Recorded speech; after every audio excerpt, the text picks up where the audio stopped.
as some of you might know, I have been to China. Yes, I know. Ooh, new fact that you've never heard before. But what a lot of people really don't know, because only like my core audience of 7 viewers ever found out about this, is that I was originally filming a vlog of my entire journey in China that I was going to upload onto my YouTube, which I just never ended up doing because I was not happy with the content I filmed. But there are still a few stories that I did film, and I still think the stories are pretty funny, so I'll just explain them anyways. I don't have the footage anymore. I have deleted it because I didn't have enough storage on my iPhone, which I was filming it on. So you guys will get the stories for now. And the first story is going to be of my first. It's going to be an explanation of my first few days in China and the wacky shit that I got up to in those first few days. Because it is not like arriving in any other country. So first things first, I get there by plane. It's all good. Um, but there's one thing that I like wasn't 100% sure about, and it is the fact that when you get off the plane, straight away to your left, you will see these huge rows of machines that say fingerprint scanner. I'm like, I didn't really read my immigration form. That's not immigration form. What is it? It's like a visa thing. You had to go to this place ahead of time and like schedule that you're coming to China. It was the whole process. But I get there and there's a fingerprint registration machine. Now I have no idea if I need to do that, but I look ahead and I see this. It ended up taking 2 hours to get to that line. There's a huge waiting line to get to the border control official who's there and is gonna like look through your shit. I am half American, so you have to forgive my not preparedness when arriving in a foreign country. I knew ni hao. Finito, that's about it. That is literally it. I didn't even know where I was staying. I didn't know who to call there. I didn't know how I was going to get anywhere. I needed Wi-Fi to get all that stuff because it was the most unplanned shit I've ever done in my life, but we'll get there later. There's a fingerprint detector, and I see a line that is moving at a literal slower than snail's pace. A snail could have gone through that line faster than the people. I don't know what was up with those border control agents at the time, but it was not okay. Also, what's not okay is in border control line, it says you cannot use your phone. No phone allowed. Which, I mean, the American lines also say that, so it's not like, it's like, ooh, you will not want to use your phone because they're doing shady shit. No, every border control has that. But for me, who is in a foreign country, who doesn't know where he's about to go, doesn't know who he's going to meet, doesn't know how to get anywhere, not having access to the internet, or my phone for that matter, is not optimal. I keep skipping the fingerprint machine. I ended up just doing my fingerprints just because I didn't want to go back in line. I don't even know if I needed to do them, really. The border control officer never mentioned it, so I guess it was a freebie, I guess.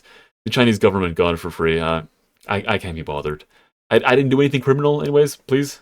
I swear. I swear! So, I don't think they cared. Anyways, I go through this line, and I arrive at the front. I bust out my crazy Chinese. I'm like, ni hao, the polite form of ni hao, with the extra N on the end. And he's like, so, visa? I'm like, oh yeah, shit, my bad. I give him my visa, and he's like, so, where are you staying? I'm like, yeah, I mean, I'm so happy you asked, because I got no fucking clue. And I ended up giving him the address to my teacher's house there, like, or one of the teacher's places, because we weren't. This is so insane. I don't even understand how this entire school I went to there was low key a huge scam, and there's so many funny stories I can tell about that school. But how it ended up working is they're like, so we're gonna show you a few rooms, and you decide which one you want to stay in. It wasn't like provided by the school; they're just renting it for you, right? So you don't have to like speak Chinese with the sellers. I'm like, okay, sure. I'm like, I want this room. They're like, okay, sure. Then, like, 2 days before I'm supposed to arrive there, they're like, yeah, actually, we just fucking forgot. I mean, the room is not even fucking available. We're gonna have to reposition you. We're gonna let you know when you land where you gotta go. I'm like, I mean, thank you so much, man. That's exactly what I want to be hearing before I go to China. And then so I just give them the fake address because, like, realistically, who in their right mind is going to check the address of a foreigner visiting China? Like, why would I even lie there? I did, but like, why would I? They would never suspect. So it's actually surprisingly easy. Give them my number. I forget exactly what else, but I'm there for like around 10 minutes just exchanging information, and then they let me through. I get my baggage. Something weird happens as well after I get my baggage. Like on the line outside, this man and woman just start like fucking brawling, and I have no idea why they're just fucking hitting each other. At the time, because I was filming a vlog, I had this huge like selfie stick with a camera, like a microphone attached, and I'm just like, they're in the only exit of the entire airport, so I just have to walk past them with my huge ass selfie stick out in front of me. They give me a few strange looks, but they keep on fighting, and I just get out of there quickly. And then there's this guy, and I can't even be mad at him for doing this because, I mean, obviously, I go and exchange $100 into Chinese cash. Now, at the time, I have Alipay, which is like the main payment app, and everything's online there, so you don't really need cash.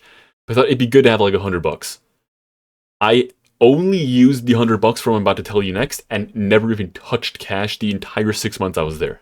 So I go there, I exchange $100, and the guy tips me on the shoulder. He's like, "Yo, where are you going to? Where are you going to? I can help you." I'm like, I don't think I trust you.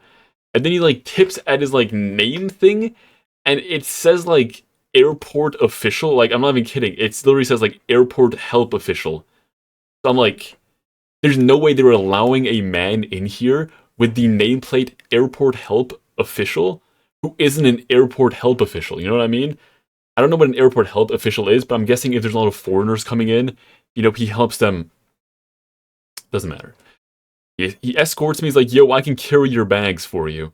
And at this point, I should have smelled something was fishy, because no respectable Chinese man will be doing work without getting money or any other form of compensation. So I should have, my spidey senses should have been tingling at this point. And he takes my bags. He's like, "Yo, I called a taxi for you."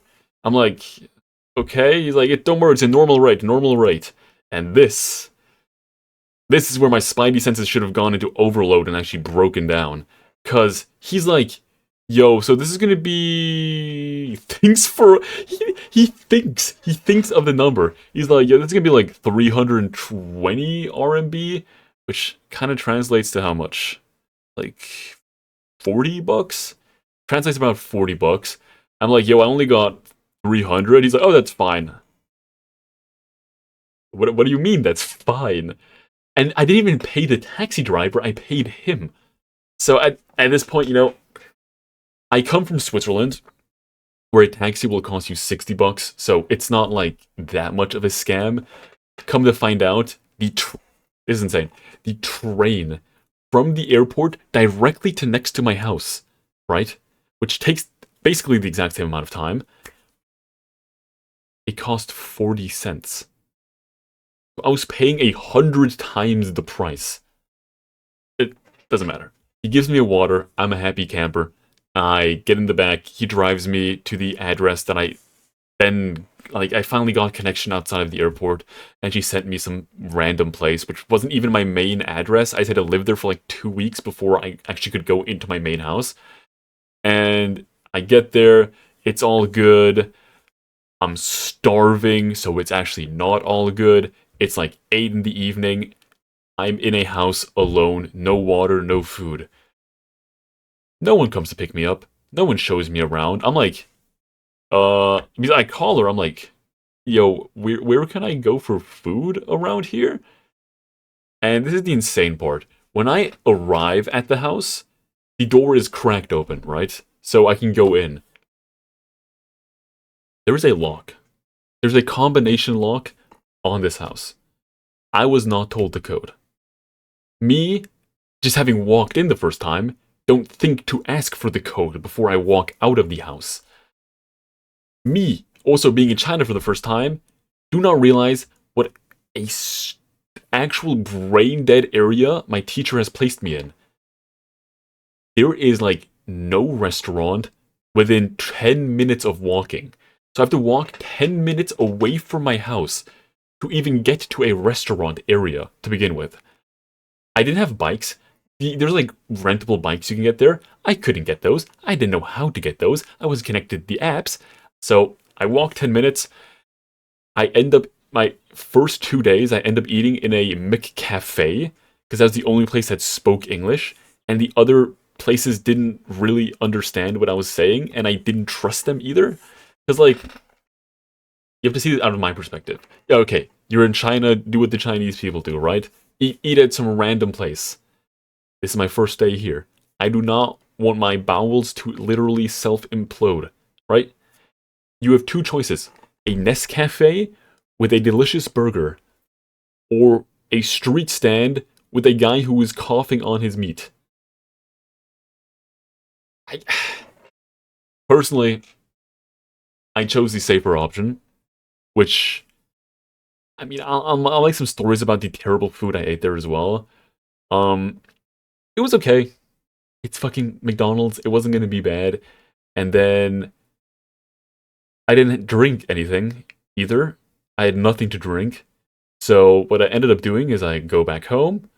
I didn't know where supermarket was because Google Maps didn't work. I needed a VPN. I didn't even have my VPN set up at that point. It was actual like tragedy already had happened. I was woefully unprepared. I go back. I'm like, no, what? Fuck. I'm just gonna go to sleep. I don't even care. I'm super thirsty. I don't know where to buy anything, and I'm not walking 20 minutes back to that McCafe. So I go back to my house. I go up the 13th floor elevator. I come home to a locked door.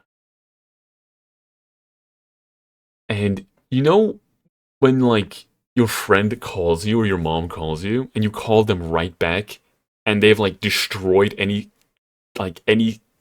smallest trace of their identity and you cannot contact them for like 2 hours? Yeah, it's all fun and games until you're locked outside of your own house, dehydrated and tired.